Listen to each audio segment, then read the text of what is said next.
Friends welcome to tech figure. ഇതെന്താ item എന്നറിയോ? ഇത് എല്ലാവരും യൂട്യൂബേഴ്സിൻ്റെയും ഒരു ഡ്രീം ആയിട്ടുള്ള പ്രൊഡക്റ്റാണ് കേട്ടോ. ഒരു കണ്ടന്റ് ക്രിയേറ്ററിന് ഇതില്ലാതെ അവൻ്റെ വീഡിയോ കംപ്ലീറ്റ് ആവത്തില്ല. നമുക്ക് എന്താ ഒന്ന് ഓപ്പൺ ചെയ്ത് നോക്കിയാലോ. ഇതാണ് ഡിജിയുടെ മൈക്ക് മിനി എന്ന് പറയുന്ന ഒരു അടിപൊളി വയർലെസ് മൈക്ക്. നമുക്കിങ്ങനെ ഒരു വയർലെസ് മൈക്രോഫോൺ ഉണ്ടെങ്കിൽ നല്ല ക്വാളിറ്റി ഓഡിയോ കണ്ടന്റിൽ കൊടുക്കാൻ പറ്റും. ഞാൻ കുറേ നാളായിട്ട് ആഗ്രഹിച്ചിരിക്കുകയായിരുന്നു. അങ്ങനെയാണ് എനിക്ക് റീസെൻ്റ്ലി ഇതൊന്ന് വാങ്ങിക്കാനായിട്ട് പറ്റിയത്.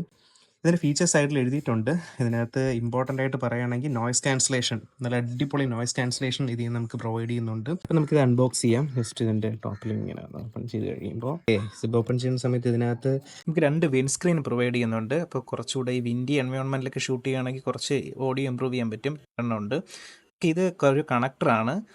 നമുക്ക് നമ്മുടെ റിസീവറിനെ നമുക്ക് ഫോണിലേക്ക് കണക്ട് ചെയ്യാനുള്ള കണക്ടറാണ്. ഇത് ചാർജിങ് ഡോക്കാണ് കേട്ടോ. നമ്മുടെ ട്രാൻസ്മിറ്ററിനെ വെച്ച് ചാർജ് ചെയ്യാനുള്ള ചാർജിങ് ഡോക്കാണ്.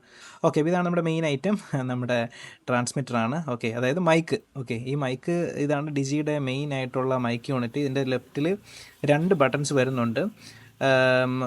ഒരു ലിങ്ക് ചെയ്യുന്ന ബട്ടണും ഒന്ന് അതിൻ്റെ പവർ ബട്ടണുമാണ്. ഓക്കെ, എൻ്റെ ടോപ്പിലാണ് ഈ മൈക്ക് വരുന്നത്. ഇതിൻ്റെ 2 സൈഡിൽ 2 LEDs ഉണ്ട്. ഇപ്പം ഞാൻ കാണിക്കുന്ന ഇത് നോയ്സ് ക്യാൻസലേഷൻ ആക്ടിവേറ്റ് ചെയ്യുമ്പോൾ കേട്ടോ. ഇത് ബാക്കിലൊരു മാഗ്നറ്റാണ്. നമ്മുടെ ഡ്രസ്സിലൊക്കെ ഇങ്ങനെ നമുക്ക് ഒട്ടിച്ച് വയ്ക്കാൻ പറ്റുന്ന മാഗ്നറ്റാണ്. പിന്നെ ഇങ്ങനെ ഒരു ക്ലിപ്പ് ചെയ്യാനുള്ള ഓപ്ഷൻ ഉണ്ട് കേട്ടോ. നമുക്കിങ്ങനെ ക്ലിപ്പ് ചെയ്തും ഡ്രസ്സിൽ വയ്ക്കാൻ പറ്റും. ഇതാണ് അതിൻ്റെ അടുത്ത് മെയിൻ ആയിട്ടുള്ള റിസീവർ. ഇതിൻ്റെ ഒരു മെയിൻ ഒരു യൂണിറ്റാണ്. ഓക്കെ, ഇതേപോലെ നമുക്ക് ക്ലിപ്പ് ചെയ്യാൻ പറ്റും. ഇതിൻ്റെ അടിയിൽ ഞാൻ നേരത്തെ കാണിച്ചത് ഇങ്ങനെ കയറ്റി വെച്ചുകൊണ്ട് ഫോണിൽ കണക്ട് ചെയ്യാനൊക്കെ പറ്റും USB എടുത്ത്. ഈ സൈഡിൽ കാണുന്നത് ഡയലാണ് കേട്ടോ.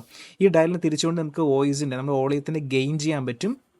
പ്ലസ്സിലോട്ടാക്കി കഴിഞ്ഞാൽ നമുക്കതിനെ ഗെയിൻ ചെയ്യാൻ പറ്റും.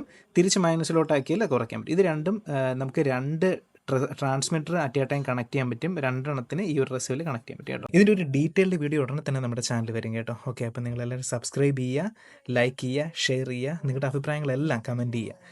അപ്പോൾ അടുത്തൊരു അടിപൊളി വീഡിയോ ആയിട്ട് നമുക്ക് വീണ്ടും കാണാം. ബൈ.